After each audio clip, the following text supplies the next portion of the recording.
नमस्कार, मैं हूं अभिषेक त्यागी। विश्व की राजनीति में इस वक्त बड़ी खलबली मची हुई है। कौन कहां कैसे गोटियां सेट करने में लगा हुआ है, यह समझ पाना थोड़ा सा मुश्किल हो रहा है, क्योंकि इस वक्त अगर अफगानिस्तान पाकिस्तान की लड़ाई को देखें तो पाकिस्तान बोल रहा है भैया हम तो टीटीपी के ऊपर हमला कर रहे हैं, वो लोग हमारी सीमा में आतंकवाद फैला रहे हैं, उनको आतंकवादी बोल रहे हैं पाकिस्तान, और हम उनको रोकने के लिए उन पर हमला कर रहे हैं। लेकिन क्या वास्तव में पाकिस्तान अफगानिस्तान पर जो हमला कर रहा है उसके पीछे की वजह टीटीपी है या फिर इसके पीछे कुछ और खिचड़ी पक रही है? आखिर आसिम मुनीर ट्रंप के साथ मिलकर कौन सा खेल खेल रहे हैं? आखिर ट्रंप को पाकिस्तान के बहाने किस पर हमला करना है, यह सवाल समझना बेहद जरूरी है। आखिर ट्रंप पाकिस्तान के रास्ते अफगानिस्तान में क्या चीज हासिल करने की कोशिश कर रहे हैं, और उसके अलावा ट्रंप की और आसिफ मुनीर की इस दोस्ती ने कौन से 5 देशों को टेंशन दे दी है, इस पर भी चर्चा करेंगे। मेरे साथ पंकज सर मौजूद हैं जो लगातार इस मामले पर नजर बनाए हुए हैं।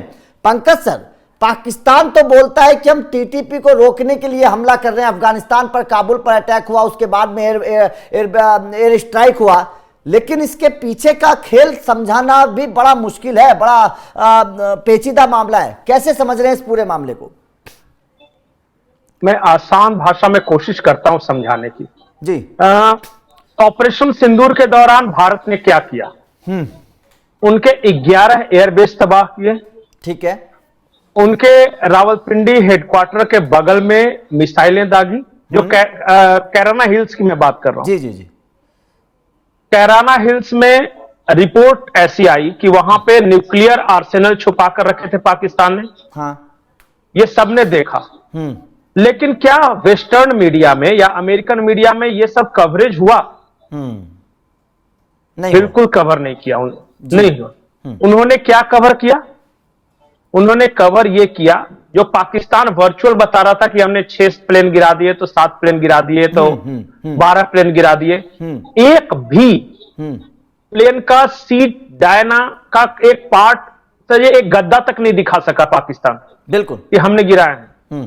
लेकिन उसकी जोरदार कवरेज हुई और भारत सब कुछ दिखा दिया। वीडियो फुटेज, सीसीटीवी फुटेज, सब कुछ बर्बाद का पूरा मंजर दिखा दिया, लेकिन पश्चिमी मीडिया ने इसे कवर नहीं किया। इसका मतलब क्या है पता है? कि पश्चिम मीडिया भारत के पर्सपेक्टिव को कवर करना चाहता ही नहीं था। और यह रणनीति है, यहां से कहानी शुरू होती है। अभी कहानी खत्म नहीं हुई है, कहानी शुरू होती है। दुनिया भर के एक्सपर्ट यह कह रहे थे कि जो पाकिस्तान के कैराना हिल्स के पास या सरगोदा में जहां भारत ने तबाही मचाई, वहां अमेरिका के हथियार रखे हुए थे। अमेरिका ने अपने न्यूक्लियर वेपन्स छुपा के रखा था, अपने फाइटर प्लेन छुपा के रखे थे, जो कि भारतीय हमले में बर्बाद हो गया। इनडायरेक्टली भारत ने बर्बाद तो कर दिया अमेरिका के वेपन्स ना। अब अमेरिका क्या करेगा? उसके छुपाए हुए न्यूक्लियर आर्सेनल्स को आप बर्बाद करोगे और आप उसके फाइटर प्लेन्स को बर्बाद करोगे, वो कुछ नहीं करेगा। बिल्कुल। वो करेगा। और वो करेगा, क्या करेगा? डायरेक्ट फाइट तो कर नहीं सकता, क्योंकि इसके लिए कारण बताना पड़ेगा। हालांकि रशिया से कच्चा तेल एक कारण है, लेकिन ये इतना बड़ा कारण नहीं है कि अमेरिका युद्ध छेड़ दे। तो वो बदला लेगा, और बदला कैसे लेगा? वो पाकिस्तान को बड़े पैमाने पर हथियारों की आपूर्ति कर रहा है। और क्यों कर रहा है? सिर्फ पाकिस्तान को हथियार बेचकर या देकर अमेरिका को फायदा नहीं होगा। वो कहेगा कि भारत को नुकसान पहुंचाओ तुम, इसके बदले तुम्हें पैसा जितना चाहिए बताओ, हम देंगे। पाकिस्तान की फौज किस बात की भूखी है? उसको तो पैसा ही चाहिए, और तो कुछ मतलब है नहीं। अब मैं आपको और गंभीर बात बता रहा हूं। अचानक आपने देखा होगा कि इस हमारे देश के जो सीडीएस हैं या रक्षा मंत्री हैं, उन्होंने कहना शुरू कर दिया कि वॉर इज ऑन।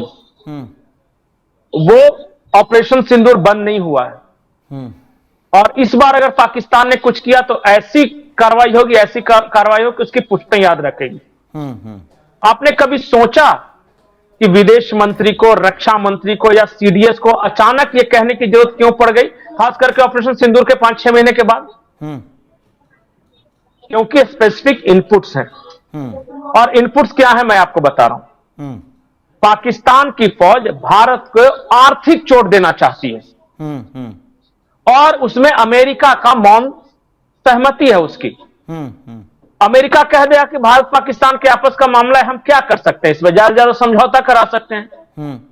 और वो आर्थिक जब नुकसान देगा, सोचिए जरा कि भारत का कोई नुकसान नहीं कर सका पाकिस्तान, तब तो पूरी दुनिया में इतना हल्ला हंगामा मचा दिया और ये कह दिया कि हमने 6 प्लेन गिराए, 7 प्लेन गिराए। अगर वास्तव में कोई एक ऐसी तस्वीर आ जाए, पाकिस्तान के हाथ लग जाए, जिसमें हमारे यहां के ऑयल रिफाइनरी जलते हुए दिखाई दे,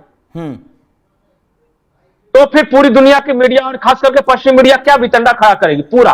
बिल्कुल बिल्कुल सर, ये रिपोर्ट भी आई है अभी कि पाकिस्तान ये टारगेट करने की कोशिश कर रहा है कि गुजरात में जो रिफाइनरी हैं कई कंपनियों की, उन रिफाइनरियों को टारगेट किया जा सकता है। रिफाइनरी की टारगेट करने का प्लान बन चुका है। बिल्कुल बिल्कुल। और क्यों कर रहा है ये गुजरात के ऑयल रिफाइनरी? क्यों?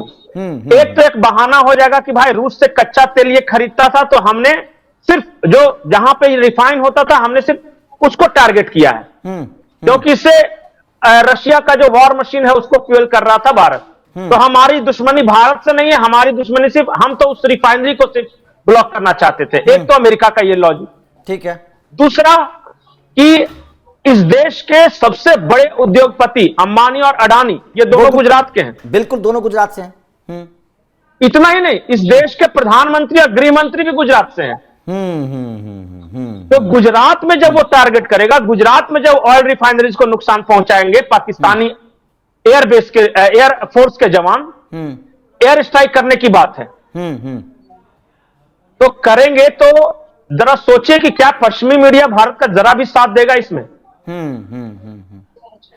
पूरे ये वाशिंगटन पोस्ट, न्यूयॉर्क टाइम्स और ये बीबीसी और पाकिस्तान का अपना जो भी ये है, ये सब हल्ला करेंगे कि देखो ऑयल रिफाइनरी को नुकसान पहुंचा है, भारत को हमने नुकसान पहुंचाया, पाकिस्तान ने बिल्कुल सही किया, रशिया के साथ खड़ा था और चाइना के साथ बिल्कुल खड़ा था, और ये वहां से कच्चा तेल खरीदा था इसलिए भारत की मदद नहीं करो। इस तरह की प्लानिंग है। और इसीलिए हमारे सीडीएस ने, हमारे रक्षा मंत्री ने और हमारे विदेश मंत्री लगातार वार्निंग दे रहे हैं। अब पूछे कि क्या पाकिस्तान ऐसा कर सकेगा? जी जी जी, बताइए। कर सकेगा कि नहीं, यह भी तो जरूरी है जी। आज की तारीख में हमारा जो एयरफोर्स सबसे वीक कंडीशन में, सबसे कमजोर स्थिति में, पूछिए क्यों? जी, क्योंकि MiG-21 रिटायर हो चुके हैं, मिग सीरीज के विमान, और जो नए आने हैं उसमें समय लग रहा है। अभी सिर्फ 26 राफेल खरीदे हैं और बाकी बहुत सारी चीजें पाइपलाइन में है। 114 राफेल पाइपलाइन में है, S-57 पाइपलाइन में है, तेजस सीरीज के सारे विमान पाइपलाइन में है। तो जब आएगा तब मजबूत है। अभी क्या है कि हमारे स्क्वाड्रन की संख्या न्यूनतम है, 31 आ गई है। तो पाकिस्तान को पता है कि भारत का एयरफोर्स अभी सबसे कमजोर स्थिति में है, अभी ही हमला किया जा सकता है, अभी नहीं तो फिर कभी नहीं। और इसके पीछे का मास्टरमाइंड अमेरिका है। ऑफ कोर्स, पैसा अमेरिका का, मोटिवेशन अमेरिका का, हथियार अमेरिका का। और जरा सोचिए कि पाकिस्तान जब हमला करेगा तो चाइना भी कुछ नहीं कर सकेगा, क्योंकि चाइना पाकिस्तान को फाइटर प्लेन्स भी देता है, रियल टाइम इंफॉर्मेशन भी पहुंचाता है। बिल्कुल, तो जब चाइना भी उसके साथ है और अमेरिका की भी बैकिंग है, तो पाकिस्तान के लिए इससे आइडियल कंडीशन क्या हो सकता है? बिल्कुल सही बात है, बिल्कुल सही बात है। ये तो बहुत, क्योंकि अमेरिका और पाकिस्तान दोनों हमारे साथ हैं। पाकिस्तान को ये पता है, उसको ये पता है कि हमारा एयरफोर्स अभी थोड़ा सा अप है, तो क्यों ना इस वक्त हमला किया जाए और ऐसे जगह पे हमला किया जाए कि भारत कुछ कर नहीं सके। भारत दोस्त तलाशता रह जाएगा। कौन मदद करेगा भारत की? चाइना करेगा नहीं, एक रशिया है, और उसके अलावा कौन करेगा? कोई नहीं। और बाकी का तो पीछे से मैनेज कर ही लेगा ना अमेरिका। इसलिए खतरा बेहद बड़ा है, खतरा और इसलिए चौकन्ना है, चौकन्ना रहना है हमें। गुजरात के ऑयल रिफाइनरीज पाकिस्तानी एयरफोर्स के निशाने पर वो कुछ भी बहाना करके हमला करे। और मोस्ट इंपॉर्टेंट थिंग कि जैसे ही पाकिस्तान भारत के साथ लड़ाई में उलझता है ना, तो पूरा पाकिस्तान एक हो जाता है, देशभक्ति वगैरह की भावना। और वो फिर हो जाता है पाकिस्तान जिंदाबाद। तो जो इंटरनल प्रॉब्लम्स चल रहे हैं ना सिमुनी के, चाहे वो बलूचिस्तान में चल रहा है या खैबर पख्तूनख्वा, वो सब प्रॉब्लम सॉल्व हो जाए कि अरे यार हम तो भारत से लड़ रहे हैं, तुम लोग आपस में गंद मचाए, वो बंद करो ये सब। अभी बिल्कुल बिल्कुल बिल्कुल ये स्थिति है। तो पाकिस्तान को एक रखने के लिए भी भारत से लड़ना जरूरी है, भारत को आर्थिक नुकसान पहुंचाने के लिए भी भारत से लड़ना जरूरी है, अमेरिका और चाइना को खुश रखने के लिए भी भारत से लड़ना जरूरी है, और भारत जब कमजोर स्थिति में है तब तो भारत से लड़ना बेहद जरूरी है। बिल्कुल सही सब तरीके से समझाया सर आपने। और जाहिर तौर पर जिस तरीके से भारत ने मार दी थी पाकिस्तान में, जिस तरीके से एयरबेस खत्म किए थे, तो अमेरिका बदला लेना चाहता है, जैसे कि पंकज सर ने बताया, और बदला लेने के लिए पाकिस्तान का इस्तेमाल किया जा रहा है। और पाकिस्तान का जो प्लान है, जो रिपोर्ट सामने आ रही है, जो खुफिया एजेंसियों की रिपोर्ट है, वो ये है कि नायरा कंपनी का जो है रिफाइनरी वो गुजरात में है, इंडियन ऑयल की रिफाइनरी जो है वो गुजरात में है, बंदरगाह को, अडानी के बंदरगाह को निशाना बनाने की तैयारी की जा रही है, ताकि आर्थिक तौर पर जो भारत को फायदा हो रहा है उसको बहुत गहरी चोट दी जा सके, नंबर एक बात। और वैश्विक तौर पर क्योंकि भारत के प्रधानमंत्री नरेंद्र मोदी और अमित शाह दोनों गुजरात से आते हैं, तो राजनीतिक तौर पर भी एक चोट देने की तैयारी है कि भाई साहब अपने गुजरात को नहीं बचा पाए, देश को क्या बचा पाएंगे। इस तरीके का भी एक बहुत बड़ा प्लान अमेरिका रच रहा है और पाकिस्तान इसमें उसका मोहरा हो सकता है। यह बहुत बड़ी रिपोर्ट सामने आई है और खबर यह है कि बहुत जल्दी पाकिस्तान इस हमले को अंजाम दे सकता है, जिसका जिक्र हमने राजनाथ सिंह के बयान में भी सुना था, उन्होंने भी संकेत दिए थे। द्विवेदी जी के भी बयान में हमने सुना था, उन्होंने भी कहा था कि अगर पाकिस्तान कुछ इस तरीके की हरकत करता है तो ऑपरेशन 2.0 बहुत खतरनाक हो सकता है और पाकिस्तान का नक्शा खत्म हो सकता है। ये जिक्र किया था राजनाथ सिंह ने। तो जाहिर तौर पर इनपुट है इस तरीके के कि पाकिस्तान इस तरीके का कोई हमला कर सकता है। खैर Pankaj sir, thank you very much, आपने ये जानकारी दी।